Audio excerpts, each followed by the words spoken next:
Good afternoon, everyone, and thank you for being here. Before I begin, I'd like to extend my sincerest thank you to my supervisor, Dr. Joanne Yao, without whom I could not have achieved such a rewarding final product. I'd also like to thank Dr. Cornell Vogel, who for graciously agreeing to be my secondary reader, although you'd already agreed to do so for 2 other students, so I'm endlessly grateful for both of your guys' time and effort. That being said, I'm incredibly excited to share this project with the rest of you today. If we haven't met yet, my name is Rajan, and like Professor Eric said, I am a second-generation Canadian immigrant with roots that trace back to Punjab, a broken state in northern India. My ancestry means a great deal to me, and I'm humbled to be here to talk to you about the groundbreaking tale that has made that land what it is today. A tale that will take you onto the everyday paths of rural Punjab, to the remote spaces that no longer exist. That tale is the 1947 partition of India and Pakistan. Thank you. At the core of India's partition are tales of movement, of forced migrations, involuntary journeys, and paths marked by violence. To summarize this political moment, the 1947 partition was a byproduct of the British Empire's exodus from India. To appease the contending natives, the colonial government cut up the subcontinent to create the Hindu-majority India and the Muslim-majority Pakistan.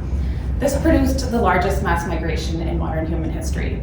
As more than 10 million refugees crossed the new borders, more than 1 million people died at the hands of disease, malnutrition, and sectarian slaughter. The stories I'm interested in for this project are from this section right here. Unlike other states in northern India, Punjab was extensively afflicted because of the government's decision to split it down the middle, thus creating East Punjab for Hindus and Sikhs and West Punjab for Muslims. Thousands of families were then forced to abandon their homes, their villages, and their farmlands in order to seek safety among their own kind. It was this two-way crossing that essentially became home to extreme rivalry and sectarian violence, marking the birth of a new era of religious division in South Asia. Of course, there are thousands of stories that have emerged from this tremendous geopolitical event, but for now, I'd like to direct your attention to that tiny red star on the map, to a remote space 40 kilometers away from the city of Jalandhar. With a lot of zooming in, that lands us here. The names you see on the screens are different villages, and those surrounding green and brown plots are the many crop fields and farmlands that make up most of Punjab, the breadbasket of India. This village network is where my 90-year-old Sikh grandfather is originally from. While we are lucky to visualize his first home with the help of Google Maps, my grandfather carries all of these spaces in his memories with astounding accuracy and detail. But before I get into his mental mapping of this region, I'd like to tell you a little bit more about my father's father. He's graciously given me permission to share these photos of him, along with his story of partition. In preparation for this project, I interviewed my grandfather last August. He had just turned 90 and was marking his 55th year as a residing immigrant in Canada. After his marriage and the birth of his 5 children, my grandfather had left rural Punjab in order to establish a better life across the sea. He landed in Victoria, British Columbia in 1970 and found work in a sawmill on the mainland. Slowly, his wife and children followed in his pursuit across the following 2 decades. I was born in Quesnel, British Columbia in 1999, 29 years later, thanks to his extraordinary courage. That second shot was his first passport photo. This is what my grandfather looked like when he touched down in Canada for the first time. The obvious transformation he had afterwards speaks to the personal costs that came with migrating to a mainly white Western country. But that first photo, that is the closest image we have of what my grandfather might have looked like during partition. He was around 16 here, but he was 12 when the country was split into 2.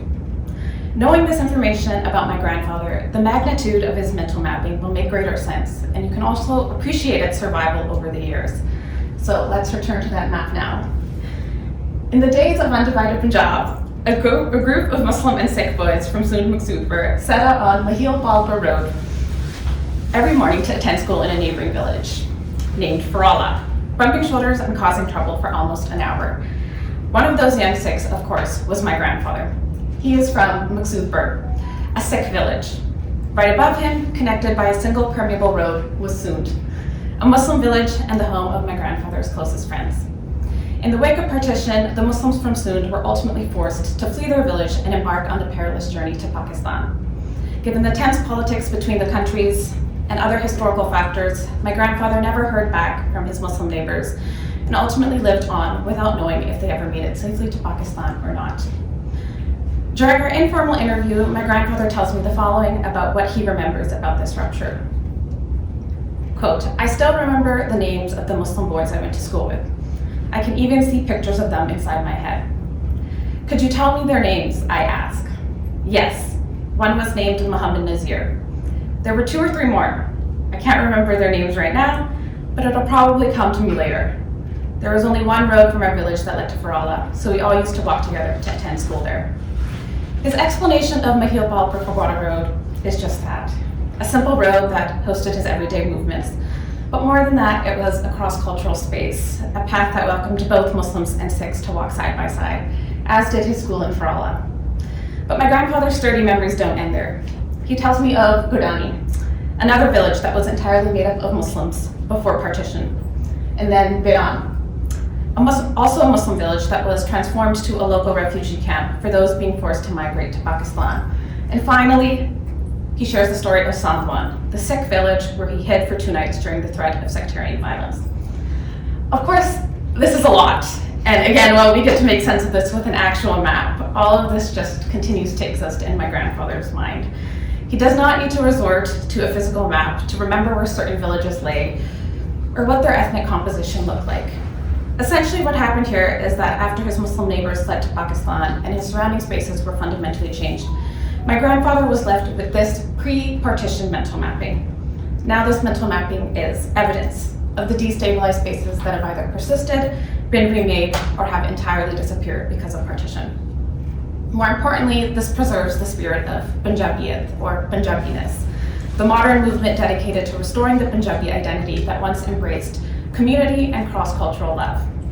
This is the tale that grounds my analytical approach to the literary and spatial studies of partition. To understand the stakes of this project, it's crucial to acknowledge the gaps in partition's historiography. Here is a map from 1947 that was distributed for the purpose of explaining the new border. If you look carefully, the major cities are detailed and well-defined, while the rural space, aka where my grandfather is from, is generalized under the blanket phrase, village area. This unequal balance also speaks to which spaces in Punjab are most often theorized in scholarly work and which are not. I'm interested in foregrounding the spatial evolutions that occurred in these blank spaces to fill in that emptiness and unearth its hidden tales of shattered coexistence. To do so, I supplement my grandfather's story with 2 canonical literary texts, Train to Pakistan by Khushwant Singh and Cracking India by Vapsi Sidhwa. These red arrows point to the approximate locations of the novel's fictional mixed villages. These 2 books are critical archives, particularly because of both authors' personal experiences of partition and the specific marginalized perspectives they provide. I chose these 2 novels particularly because of their stark resemblances to my grandfather's story. Singh tells the tale of Manamatra, a Sikh Muslim village that awakens to partition violence because of a ghost train, one of the most enduring images of partition in which sectarian slaughter was orchestrated along Punjab's railways. And while Sidhwa's novel mainly follows a Parsi family living in Lahore, my reading concentrates on the child narrator's short travels to her cook's village, particularly the journey of Rana, the young Muslim boy from the village of Birpindo. Like my grandfather's memories, these narratives trace the before and after of partition, showcasing how violent spatial evolutions changed the ways Punjabi people perceive their neighbors. Importantly, my research is not interested in creating concrete and partial mappings of Punjab, but rather it seeks to extract the reconstructed spaces that emerge through memory and literary form in order to dissect how the evolution from pre-partition spaces to the post-partition ruptured Punjabi identities. I trace this evolution by narrowing partition down even further, by looking closely at the everyday lives of Punjabi villagers. Using Rita Felsky's work as a theoretical base, I explore how the homes, routines, and habits in the rural space essentially produce cross-cultural harmony. Interestingly, these rural narratives position the everyday as a subject of conscious attention, showcasing how daily routines and practices were fundamental in uniting the Punjabi identity. The cross-cultural togetherness of Punjabiyat, that inclusive Punjabi spirit, thus emerges as a direct product of the mundane, of the spaces lost in the cracks of partition's historiography. These depictions of everyday life in turn create imagined mappings that resemble my grandfather's and paint images like the ones you saw on the screen of Sikhs and Muslims living in harmony without any religious division. Together, the representations of village life by my grandfather Singh and Sidhwa produce long overdue legible mappings of Punjab's changing spatiality during partition. Hence, the most valuable conclusion my project provides is that returning to pre-partition spaces is absolutely necessary for securing the cultural futurity of both Punjabs and their people. These overlapping narratives affirm that religious coexistence is possible, and all we have to do is look to the past to find it. Take the example of this group of Sikhs and Hindus who worked together to restore a mosque that had been left abandoned after partition. This story is the epitome of what can happen when we return to pre-partition spaces. We can heal wounds and find ways to move forward. Considering the cultural, political, and religious divisions that continue to impact India and Pakistan to this day, this work is crucial for bridging the people of Punjab back together. My hope is that my grandfather's story, along with these novels, offer us a way to imagine the two Punjabs, not as religious or political rivals, but as pieces of a kindred past. But to truly end off, I'd like to offer the closest thing I can to a conclusion to my grandfather's partition story. Here's a YouTube video I recently found from 7 years ago. It is of a Vaisakhi parade taking place in our village, Sund Maksudpur, a celebration of the birth of Khalsa that you all may be familiar with thanks to Surrey's massive turnouts every year. Down below was one single comment from a gentleman named Dr. Muhammad Afzal. He writes that his grandfather, Ghulam Nabi, his father, Tufail Muhammad, and uncles Shafi and Noor Muhammad were from this village, and that they migrated in 1947. He asks if anyone knows them and leaves behind his location, Faisalabad in Pakistan, previously known as Layalpur. When I showed this to my grandfather, he said the names did indeed ring a bell, but at this point he could not be sure. These people were outside of his age range at the time. But of course, I had to keep digging. So in the spirit of this project, I tested out this journey on Google Maps. And turns out Faisalabad is directly across the border from Sund Maksudpur, which would suggest that the Muslims from Sund traveling straight across into Pakistan would have most likely ended up there. Ultimately, I'm sharing this because this is what excites me the most about this kind of work, the ways in which digging into the past can change something for us in the present. My grandfather is not a very emotional person. He's actually quite the opposite. But I'm certain that, like me, he is profoundly relieved to know that, at the very least, some Muslims from Sund did in fact make it across the border safely into Pakistan. Thank you so much for listening.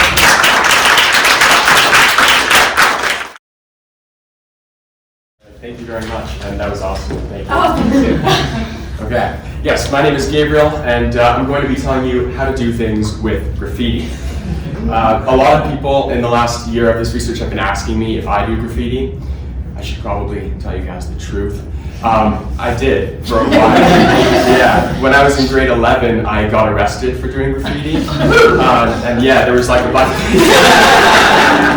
There was like a bunch of cop cars and everything, and they took my phone and called my mom. My mom was like, "Cuff him." So yeah, I got like handcuffed and stuff. The cop, I think, had to calm down my mom on the phone, what I've now been told from her. Yeah, he'd be like, he seems like he's a good kid. And I think he said, I have a younger son, I'm sure I'll be picking him up for this kind of stuff in a couple of years. I found that kind of interesting, actually. He kind of made it sound like a rite of passage. In any case, lots of people do graffiti. I didn't after I got arrested. It scared me. I also stopped seeing the point for a while, which actually led to my research question. I returned to graffiti for my honors thesis, wanting to know what is it saying, and is it or can it be an effective medium for communication? So I set out on a rhetorical analysis. My arrest can count perhaps as an obvious example that people don't really agree on graffiti, but beyond disagreeing on whether it's good or bad, many people have their own ideas about what it is and what it does. Some believe it leads to more crime. Others, some people I interviewed, say that it actually strengthens communities. Psychoanalytic philosophers or scholars will call it an impulse to inscribe. Cultural studies will cite anti-capitalist motives, anti-establishment motives. One scholar who realizes this trend actually said that academics tend to impose their own ideas and meanings onto graffiti. Really? Yes, yeah. Yeah. So I found that the field needed something that, if not definitive, was at least kind of felt honest or nuanced. So I interviewed graffiti writers, trying to find the intentions and motives and tactics behind the act, and working with that kind of data to decipher meaning, basically to induce and as opposed to deduce what graffiti is and what it does. One difficulty that arises out of this approach is when I started interviewing writers and reading interview transcripts, I realized most writers don't agree about graffiti either. The same scholar who said that scholars will impose their own meanings said that the literature is in that way a true reflection of its subject. Both lack coherence. People disagree in both realms. One writer, Slur, calls it a popularity contest. Another, who goes by the name Year, says it's pure vandalism. Yet another says that's not what graffiti is about. I wish people would stop saying that. One writer even calls it a rich form of dialogue specifically between writers who already know each other. But there were some interesting themes that kept showing up again, and one of them is what I'm calling guerrilla tactics, kind of calling graffiti a sort of guerrilla literature. This is because it's short, it's quick, it's covert, anonymous, unauthorized, accessible, it's rebellious, it's unconventional, it's spontaneous, immediate, it's strategically calculated and tactically positioned, and it's embodied. With all of that, graffiti is in this way an insuppressible and omnipresent genre of writing. So how do guerrilla tactics shape what we can do with graffiti? There's a ton of ways, I'll go over a couple. In terms of it being anonymous, I was interviewing this one anonymous writer, and they told me a story about someone they knew who had written "Long Live Lesbians" on a wall, and someone else came and edited it to say "Long Live Trans Lesbians." The original writer was outraged, thought that the person was undermining their message or assuming that they were a TERF, assuming that they were a trans exclusionary radical feminist. They ended up trying to track down the person who had edited their message based on their hand style, going on Facebook and trying to see if anyone knew who might have done this. There were people saying, "Oh, I think that person was just trying to add to your message and support what you were really originally saying." Other people were like, "No, you need to find them. They're messing with your stuff." So one thing that's interesting about the anonymous nature of this kind of writing is that without the context of the author, it's hard to infer what's going on, and you can't really stand behind your message. And issues like that can become possible. In terms of tactical positioning, in terms of tactical positioning, put in the right place, graffiti can actually invite more graffiti. Certain places it'll get removed very quickly. Others it won't be seen at all.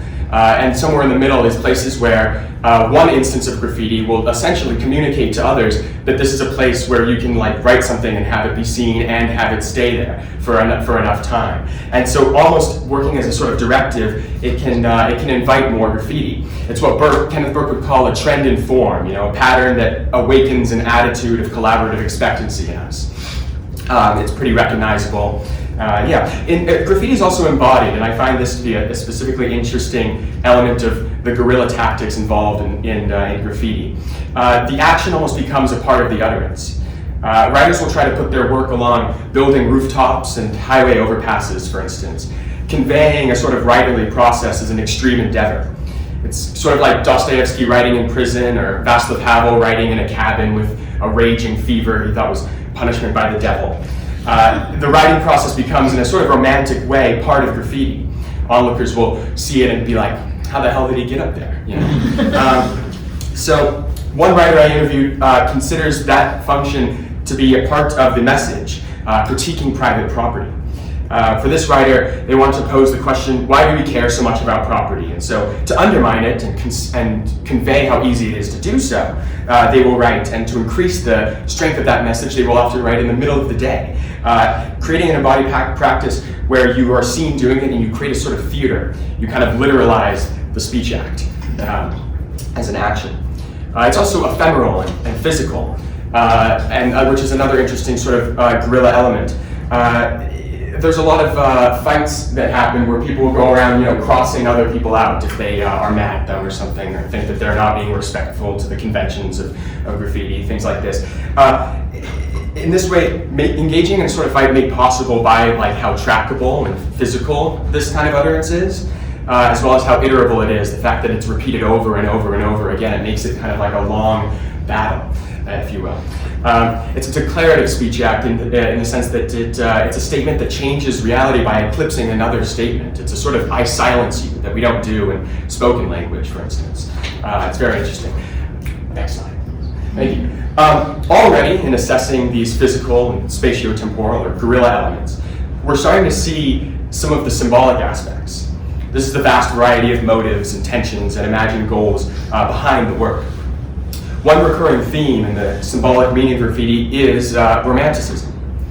This began as a 19th century artistic and literary movement. In part, it was a response to the Industrial Revolution, and a lot of scholars will actually say that graffiti is also a sort of response to the development of urban structures and whatnot. But that aside, a couple of the more central tenets of Romanticism are that self-expression is exalted, and imagination or genius replaces invention.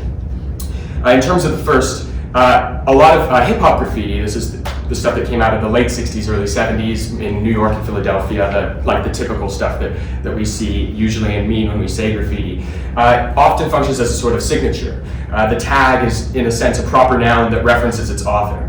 One writer notes that you're putting up a part of yourself. Graffiti writers confirm in interviews, I would say probably what Derrida says about signatures, the idea that it's a sort of fascination with a monumentalization of the self. One writer, Joker, says graffiti is about ego. Another named G Whiz says it's about fame, right? So tagging is this method of self-affirmation, and it strives for a sort of expressive authenticity, a mission in this one-to-one fashion of signatures. And the assumption there would be that readers will connect with this writing on the basis of its rawness, right? Consider the quintessentially romantic words of Neos, another graffiti writer, who says in their interview with Noble that a tag says, "Here I am, and this is my name." Self-expression here becomes an end and not a means towards some other future rhetorical goal. For one writer I interviewed, artists are, quote, second under God, and then it's the priests. Very romantic, right? This relates to the idea that an artist or a writer produces art and works in extremes to do so. They are, Romanticism dictates, willing to plumb the depths of their soul and psyche and share with the world writing that has traversed new heights and gone where no one else has gone. Graffiti writers share a sort of small-scale heroic notion like this, in the sense that they risk arrest and literally go where no one else has gone in the precarious locations they want to write in. The hallmark motive of hip-hop graffiti is wanting to be everywhere. And thus, it's no coincidence that graffiti takes the form of a signature, nor that Derrida calls the signature an attempt to reproduce the self. Turning a wall into a monument of yourself with spray paint is, by sharing recognizability as a kind of signature, not unlike a memoir, a self-portrait, or self-inserted character. And none of these are without their romantic notions. Now this, from a rhetorical lens, could be negative, right? But only negative under the assumption that this kind of graffiti is trying to accomplish a rhetorical goal. Often, though, it's not necessarily the case, which brings me to the phatic function of graffiti. So if you ask hip-hop graffiti writers what they're communicating or doing when they write, or if you ask them what their tag means, you'll likely be met with some confusion. It doesn't mean anything, one anonymous writer told me. This corresponds to, for instance, Jacobson's phatic function of language, or Malinowski's phatic communion, or James Carey's ritual communication. All three of these terms are essentially the idea that you're using language for the sake of interaction itself. It's kind of like when we say hello to people when we're just passing by. We're not conveying new information, but we are doing something. The same thing when we test a microphone, testing and establishing communication lines for the possibility of future use. Right? For instance, wearing a name tag like "Hello, my name is Gabe." This is actually a sticker a lot of graffiti writers will put their tag on. It kind of helps break the ice, begin interaction, later serving as a point of reference. The tag can be the same kind of phatic speech act, a sort of hello that's implicit in signature insofar as it introduces itself to a reader and opens up a certain medium for communication. One scholar says that one of the values of graffiti is measured in shared experience. This is a value at the heart of this kind of phatic or ritual kind of communication. The most widely attributed statement in graffiti is, "I was here." If this statement does something beyond making an intrinsic and sort of unremarkable assertion, it would be fulfilling this static, and ritual function. Without using the terms, a lot of scholars have actually explored these functions before. Hunter Shobi says that graffiti can be used to communicate presence and desire to belong to a place. In one interview, graffiti writer Swoon said that they, quote, want to be a part of the town center that they live in. In an interview with SF Weekly reporters, an anonymous stencil writer said, part of what we find really interesting is that it connects people to public space and gets them walking around the neighborhood and interacting with other people. Graffiti can accomplish the ritual and phatic function of language through the precedent it sets for interaction with communal public space. But the phatic function cannot really work as a methodical use of language. So there goes my rhetorical analysis a little bit. It would be kind of like the discomfort of talking to someone clearly bent on networking with you or something like that, you know? A part of phatic conversation in daily life is that it's effortless. It marks communication we partake in for the sake of communication's pleasure itself, the fact that we're social beings. It's fun for us, you know? In this sense, it's the part of language which is not rhetorical. It suggests that not all graffiti is in fact rhetorical. It seems that much of hip-hop graffiti is just enjoyable. In other words, it is an end and not a means, and that's the way it's supposed to be. Yeah, I'm gonna skip that. So how do these romantic and phatic aspects influence what we can do with graffiti? Again, there are a lot of ways. I'll name a couple. As romantic, it's internally focused, usually, especially with something like hip-hop graffiti, right? It's really good at creating an in-group, creating community, but it doesn't typically appeal to an out-group. In this way, it functions as a sort of passcode. The tag is a sort of declarative utterance which performs your belonging into a group, shows what you need to be a part of the group and making that assertion at the same time, right? Or for political graffiti, consider a phrase like ban cars. This is an incredibly lofty goal, especially in Vancouver, right? But you see it written everywhere. A free Gaza, for instance, this will be a directive statement with the force of an expressive statement. It's issued as a directive to show the intention to order Gaza freed. Yet this being outside the speaker's control, as a performative it fails and its secondary intention or point becomes its main point, that is to endorse or express support for Gaza. Activism of this kind of group is usually this kind of group expressionism. It can often be rhetorically ineffective because it operates on a falsely assumed continuity between self-expression and persuasion. And so again, even with political graffiti, it can often be internally focused on an in-group. Think of the romantic phrase from Emerson, speak the language of your heart and you will be speaking the language of all men. The idea that protest is a sort of self-expression. But not all writers are necessarily trying to persuade an out-group with political graffiti, so maybe that's not even the point. One writer sees their practice more accurately as a preliminary action that creates the occasion for conversation, calling it generative. When asked about an intended audience, this writer explains that graffiti is more internally focused in its outreach, even if externally focused in its political ideology.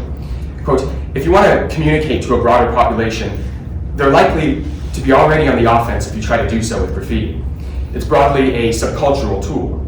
So for them, this writer felt that they were more so, quote, communicating with a group of people who already agree politically, hoping that they would become informed that there is indeed a social movement that reflects their beliefs, and that they can participate in it somehow. Oh yeah, and then I had some findings. Don't have much time, but I organized these kinds of ideas. Who cares though? I mean, or why should you care? Why not focus on something important like Shakespeare, you know? Well, graffiti is definitely becoming conventional, and we're seeing it everywhere.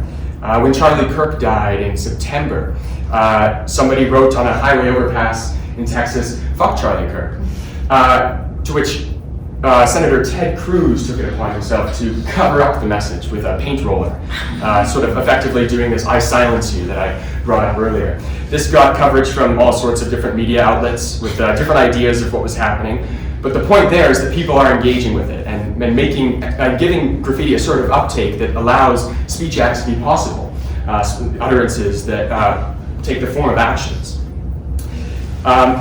So we're finding out what we can do with graffiti and how. And I think this will expand the way in which we can issue utterances and perhaps employ it rhetorically. In total, what I have found is that graffiti is a medium which affords many effective opportunities as a forum for public dialogue, but it is also subject to romantic approaches that can impede rhetorical motives. Looking forward, with this research, my hope is that graffiti and its nuances can be understood by more people. By learning how to do things with graffiti, we can help establish the practice as a genre of writing and then assess its usefulness to us in rhetorical situations. All right, thank you very much. So I don't have any slides, so you guys are all just going to have to be entertained by my hand gestures. So before I start, I would like to introduce myself. I'm Mila Babic, and I am very excited to be here. And I'd also like to thank my supervisor, Cornell Bogle, for listening to all my many rants about the literature that I read for this project. Same with Nikki Literature, my secondary reader, whose insight was very helpful near the end of my project. All right, so like many Gen Zers who grew up in the age of Rick Riordan's Percy Jackson series, I harbor a deep interest for Greek mythology. While my generation might believe this interest to be unique, the ancient Greek influence over Western culture spans centuries. From Shakespeare's Troilus and Cressida to Christopher Nolan's new Odyssey adaptation, which I have many thoughts about, it is not hard to find examples of this Western obsession for classical narratives. In the contemporary literary world, this interest in Greek texts charges on, only from a place of critique and political potential, as dozens of Greek mythology retellings that foreground marginal characters are being published and have had significant influence on mainstream culture. One such text is Madeline Miller's Song of Achilles, a queer retelling of Homer's Iliad and the text that jump-started my project. My project materialized from my own confusion about why Miller would choose the Iliad as her source text, and more importantly, why readers resonated so hard with the story. As a queer woman myself, I really couldn't think of a more patriarchal or heterosexual narrative than the Iliad. I mean, the whole book is about a war over some woman, right? Well, after finishing Emily Wilson's translation of the Iliad and raging with Achilles, weeping with Hecuba and Priam over the death of their son, and lamenting with Briseis at the loss of her freedom, I realized that my understanding of the Iliad was informed by its Western meta-narratives, or rather, the stories about this narrative that shape collective cultural beliefs about the text.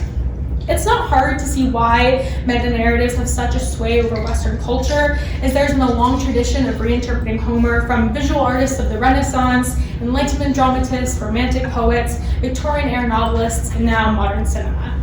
While these interpretations all draw from the same source narrative, each era's Homer reveals more about the interpreter's world than about ancient Greece. Homer's world was unfamiliar with the Christian morality, racial hierarchy, or European aristocracy that governed these eras, and yet Homer retellings have been used to justify Western morality and colonial expansion.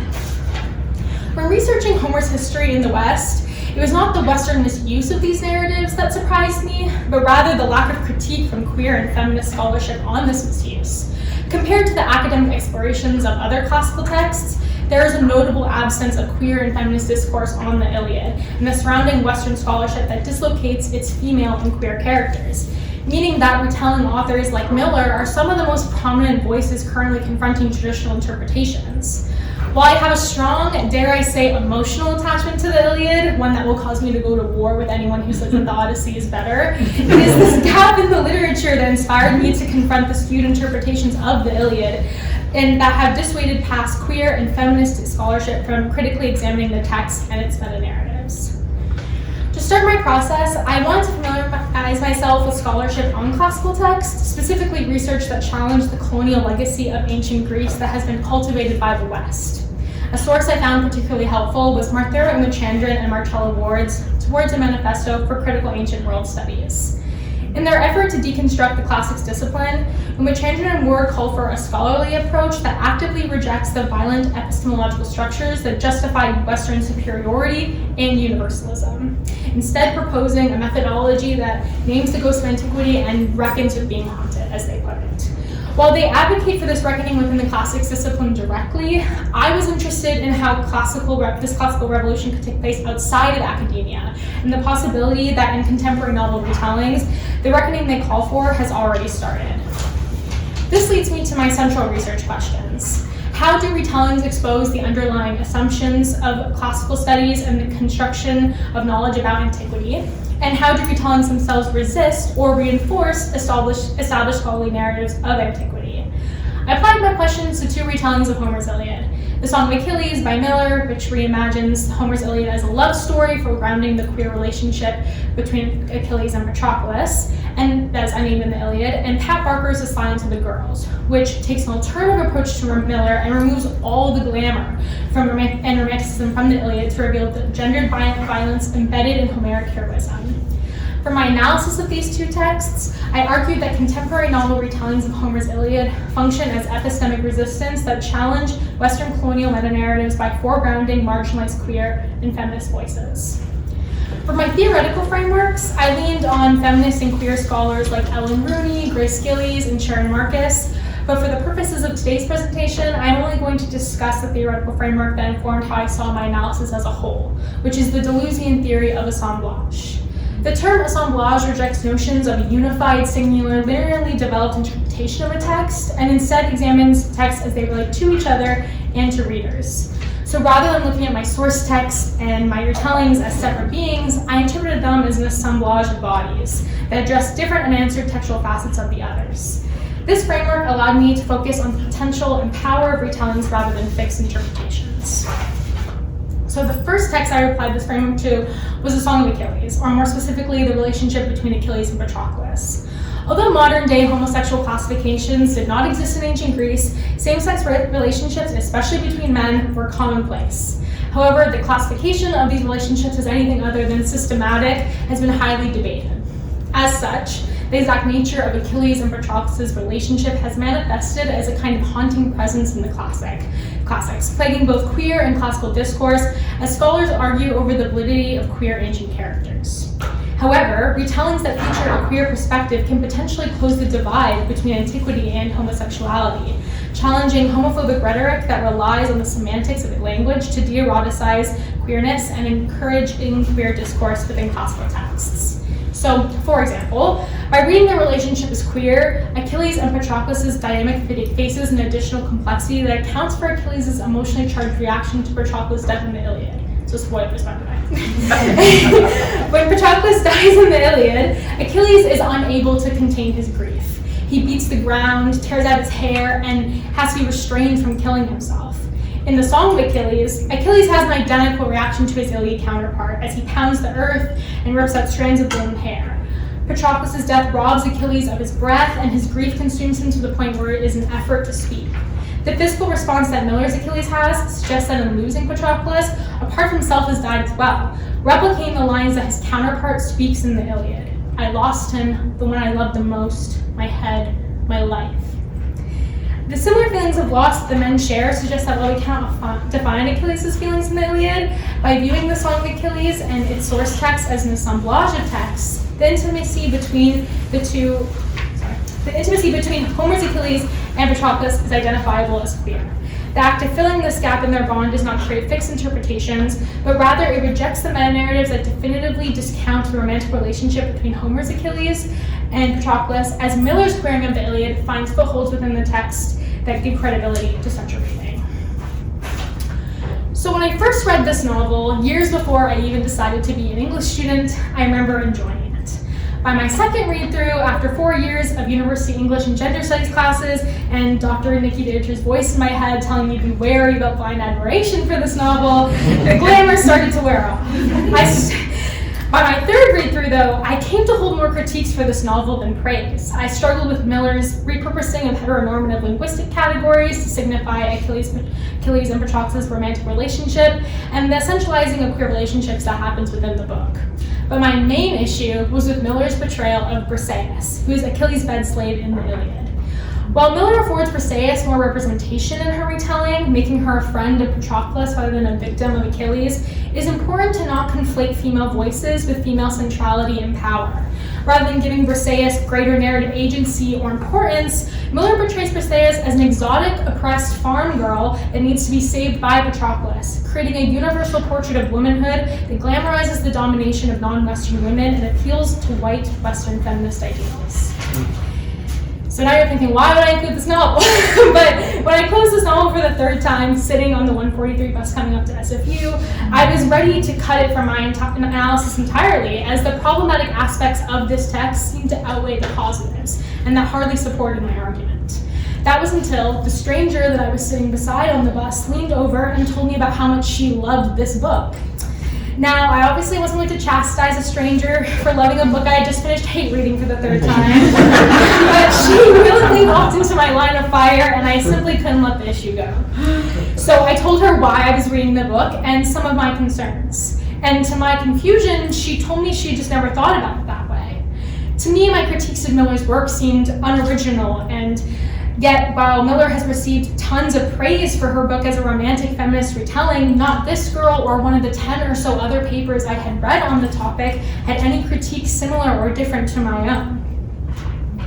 While I so badly wish to cast this book aside, its prevalence in the literature and the lack of critique revealed to me just how important it was to keep it in my book. I keep it in my analysis, negatives and all, because if the unlimited praise tells us anything, it's that people are hungry for these books, so much so they will blindly accept what they are given. And while my paper is in praise of this hunger, this blind admiration is what strengthens the problematic Western meta-narratives of texts like the Iliad, despite what the reader or author may intend.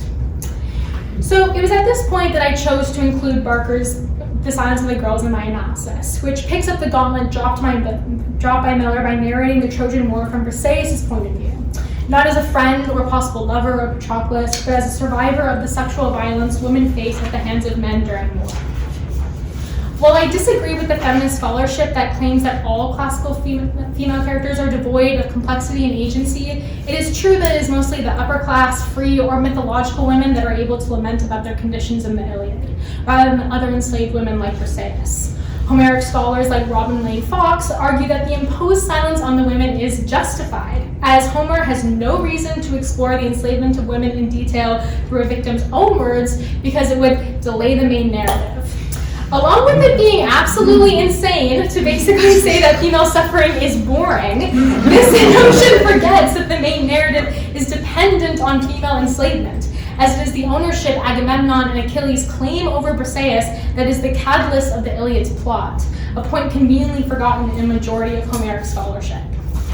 Predicting this outcome, Barker's Briseis wonders how her story will be told, fearing that the brutal reality of conquest and slavery will be replaced with songs of dashing heroes and lovers.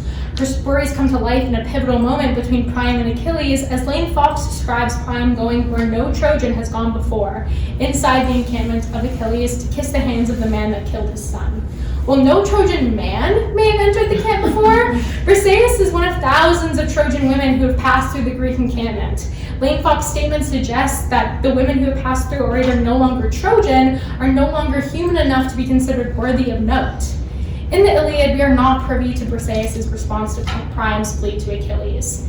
In The Silence of the Girls, however, she rebukes the sacrifice he claims to make with the sacrifice she and hundreds of other women have had to make when claimed as property by the men who have killed their families. While Priam has chosen to beg Achilles for the body of his son, an act that grants him heroic epithets, Briseis has no choice but to submit to Achilles, a testament to the self-sacrifice of female heroism that she receives no praise for.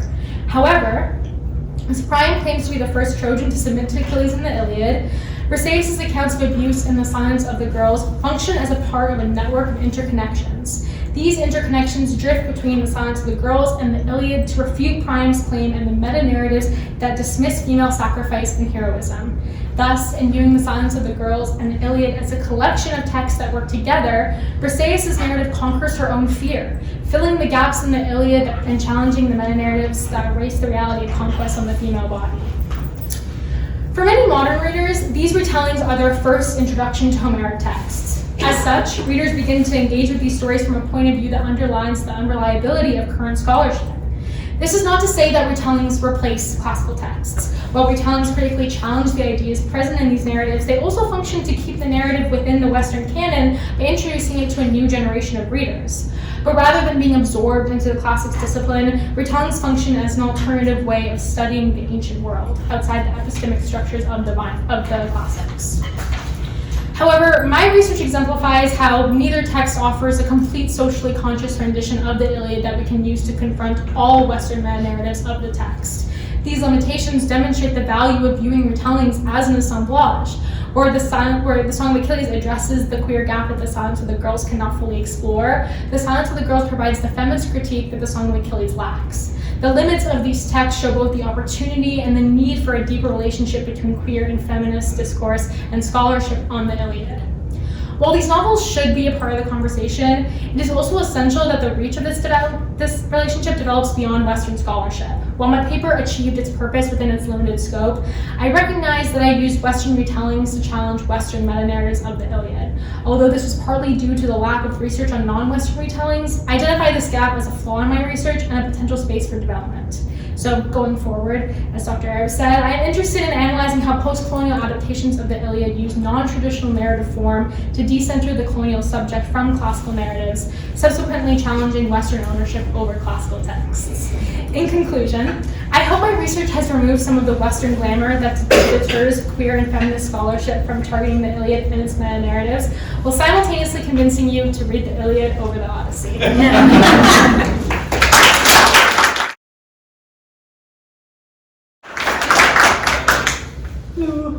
Okay. So I wanted to thank Steve Collis and Bruno Vogel for being my first and second reader. They've been so great and helpful with me through this process. I think sometimes when we include personal experience in our research, it can be hard to feel valid in it, and so your affirmation has meant a lot. Okay, so today I'm going to start off by reading a poem to you by trans poet Oliver Bayes-Bendorf. Please. Ooh, yay, okay. Oh no, don't look at that. It's not important. It's very important. Let's see if we can just. There we go. Okay. All right. I will read from his book, The Advantages of Being Evergreen, the first poem called Field Guide. When you arrive, it must be morning. The light must blue over triangles of tree line. There must be fields of corn, and there must be corners mistaking knee joint for elbow joint for knee bone. There must be a trail, and there must be a skull of a possum still lodged inside the trunk of a tree. There must be a tree. There must be the slightest hint of danger. There must be corners neatly tucked. There must be red of the color of a puppy's tongue. There must be pleasure, strapped or stolen, and there must be ice. There must always, always, always, always be ice. There must be a way to feel our way towards water and light from darkness. There must be fire. There must be a little candle thing that makes the bell go round. There must be a girl, and there has always been a girl. There must be a boy, and there must always have been a boy. There has never been a man, but there must be a man now. Not because one is needed, but because one isn't. There must be a ghost. They must be hungry. There must be pine needles, paper cuts, a punchline, a burial. There must be a way to fall asleep beside the dead coyote and not wake up wearing its fur. There must be a horseman. There must be someone around here who remembers the voice of the girl. It isn't me, but it must be me. There must be daylight. There must be a yellow house. There must be a window, a ladder, a compass. We must have new names. There must be a boy, and there must be a girl, and we must have new names. There must be a boy, and there must be a girl. There must be someone looking for us by now. They must wonder where we are. This poem does what I think poetry does best. It takes the contradictory, the strange, the impossible, and it makes it tangible. When the reader comes to Bendorf's poems and to his body, there are things that must already be there. There are elements of Bendorf swirling and intermingling, his body, an impossibility that must be because it already is. When you come to my body and to my writing, there are also things that must already be true. So when I set off to complete my honors project, I knew that I wanted to write something that fed off of this truth, and that reflected it back somehow. So when brainstorming, I came to the table with 3 key facts about myself. There we go. The first one is gender. Gender has been my muse ever since I came out as trans in 2021. Though I can sometimes find gender to be a somewhat tedious topic, I can't resist my yearning for it. Gender is a balm I wish to apply to anyone that might read my work. The second is poetry. Poetry is something that has always been my way of understanding the world and myself. I have been writing since I was 13 years old, and though it may often fall short of excellence, it has never been empty of truth. As such, I wanted any writing I did for my honors to be one that was deeply immersed in both poetry of others and of myself. The last is that I wanted to learn more about ecological theory. I had taken a class with Stephen Collis in the spring of last year, and we covered some ecological theory, and I found its way of thinking of the more than human world to be fascinating. So when I was formulating this list in my head, I felt as though it couldn't all go together. I went to my advisor Steve and I told him that I wanted to write about gender, but I also wanted to keep reading about ecological theory. I said I wasn't sure which I should pick. He said, why not both? And why not both indeed? The next step was just finding a way that they all worked together. So when reading Bendorf's poem, My Body, The Haunted House, the path forward became clear. I'm sorry, it's another poem, guys. You'll just have to stick with me. I'll read this one to you as well, it's a bit shorter. So My Body, A Haunted House. This house is haunted, you know. Someone died in here. Where is the basement of the body? I don't know. Where is the attic? I don't know. I carry her around with me, stillborn in my boy womb. There was a girl, died young, no funeral.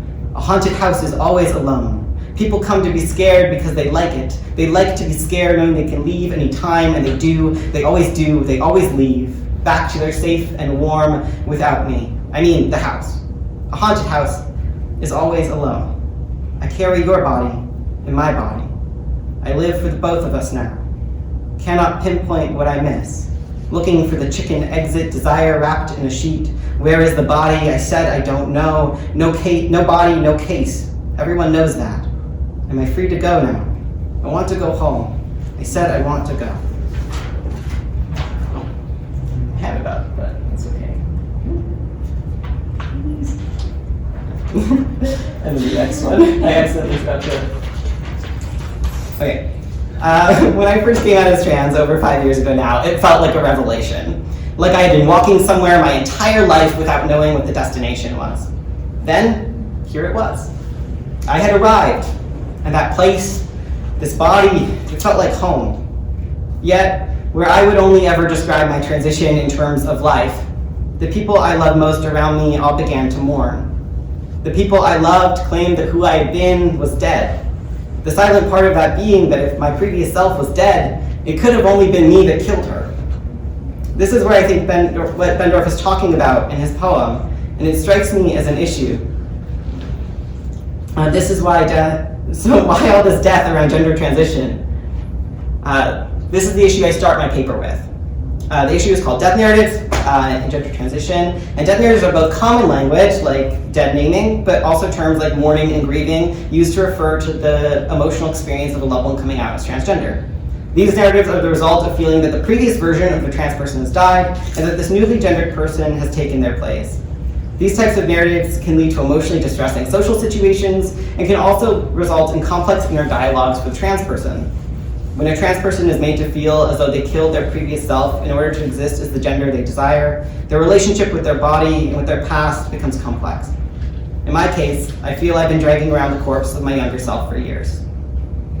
As I researched this project, I was surprised to see how common terminology of death is in thinking on gender transition. Beyond just banal terms like dead naming, there were also research papers like Grieving Gender by Christian Norwood that explored how the concept of biological essentialism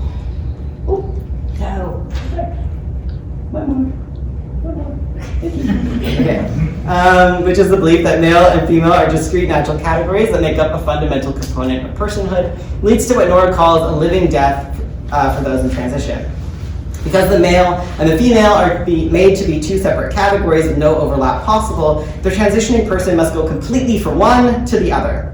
This creates a point of rupture that Norwood documents families even throwing funerals for the previously gendered version of their loved ones. Other articles, like Meredith Toosen's New York Times opinion piece, also commented on the prevalence of death narratives and grieving in transition. Where Norwood had been neutral on the effect of these narratives, Tolson claimed that they were directly harmful to the well-being of the trans person, who is now expected to tend to the grief of their loved ones. Yet, this isn't a solely cisgender phenomenon. As we can see in Bendorf's poetry and my own experience, death narratives are pervasive in our own understanding as they are in cisgender ones. So why do we, both the cisgender and the transgender community, come to these narratives so easily? I have observed the ways in which gender can change, both through mine and my friends' transitions, but also in the more than human world. As a novice birder, I look forward to the winter times, where all duck species have their males regain their male plumage and ability to fly. In the summertime, male ducks look much like the female. This cycle of change does not prompt any language of death in the viewer, just awe. In my paper, I argue that death narratives provide a binary way of seeing transition. There was a before and after, severed by a terminal instance, typically that of coming out. This binary conception of transition is easy to understand as it fits nicely into a society already primed to see sex and gender as stable and only existing in two parts. However, what this narrative fails to address is the middle of transition, the unnatural, unstable nature of sex, and the anthropocentricity required to make this argument work. In order to see sex as stable and only existing in two parts, you must ignore the more than human world, where sex is as fluid, changing, and multiple as you can imagine. Because of this, my paper attempts to shift this understanding from one of death to one of ecology. Just as ecology works to dismantle the nature-culture binary by insisting that the human and the more than human world seep into and inform each other, trans paradigms have insisted against a binary understanding of gender. This alignment between these two fields has already led to the emerging framework of trans ecology forwarded by Susan Stryker, Nicole Seymour, and many more. Thank you. Okay. By investigating trans ecology, Bendorf's poetry, and my own experience as a trans man, I've written a paper that attempts to provide an ecological understanding of gender transition that is not rooted in death. Instead, I wish to construct gender transition as a deeply natural process of life that reflects the transness of the world around us, one that is akin to the life cycle changes of plants or animals. Now that you understand my project a bit better, I'd like to finish off my speech today by just reading you guys my conclusion. When I began this paper, I did so with a burning desire to rid myself of the dead girl. In my initial proposal, I wrote, the dead girl is an anti-ecological figure created through the forced fracturing in which the former self, often conceptualized as a corpse the trans person carries around, is murdered to make way for the present self. This replaces nostalgia for the past with the guilt of having murdered it, of having created the dead girl. I label her as anti-ecological as her body does not behave organically. She's not in relationship with the more than human world that would eventually break down and decompose her body. This analysis of the dead girl is a good one, and it is rooted in an understanding of her that makes sense, and that could easily be backed up with much of the ecological theory I've explored thus far. However, as I've written this paper, I have uncovered a different, more pressing truth. The reason the dead girl feels so paradoxical, so jarring, so heavy, is not because she is dead, but because she is alive. Like a tree vibrating birdsong, something is alive in me. I had attributed the dead girl's lack of decomposition to a removal from the more than human world, but that wasn't it at all. The dead girl refused to decompose because her body is still humming with a life that keeps such processes at bay. To interpret her as being removed from the systems of the world, as being anti-ecological, would be to remove a small part of me as well, to make part of me anti-ecological. Not only is this not true, it isn't even possible. When death narratives are so entwined with the transition process, it can be easy to lose track of the truth. I, like so many others, internalize these narratives. I got so used to thinking of my former self as dead that I began to believe that she was. As Bendorf writes, I left because everyone did. I left the girl I was because I was told that I should. She, however, never left me. When I came out in 2021, I wrote, she says you shone, as if her words would breathe life into who she sees as a daughter corpse. You were beautiful. Her words an implication of a loss, of a death I do not feel. At 17, I was still so close to the girl I had been. I was right in the middle of transformation. I was a tadpole with legs. There, in the middle of it, I was aware of the narrative growing around my body, but I was also aware that they were wrong. I refused to feel the death that was thrust upon me. However, what I lacked were any alternative explanations. This is where I find the work of trans ecology so impactful. Understanding our bodies as being continuous with the more than human world causes such transformations to become as natural as growing taller, as the opening of a violet, as a duck turning colors in the summertime. Of course, choosing this way of seeing gender transition does not rid us of the bodies created by these narratives, but it does provide us with a path forward. It gives us a way to see the dead girl as not dead, to welcome her into our bodies and into our histories. Inside the body of the whale are the bones of its former legs, the land mammal to its sea body. Inside the whale is an ancient memory that remembers grass, the warmth of sunbeams on a dry body, the wind of a cold day. Inside of me, too, is a memory of her, flipping stones, already mucking around the border of things. In the memory of my body, she is alive. In the cells and atoms of this flesh, we are the same. There must be a boy, and there must be a girl. There must be someone looking for us by now. They must wonder where we are. Thank you.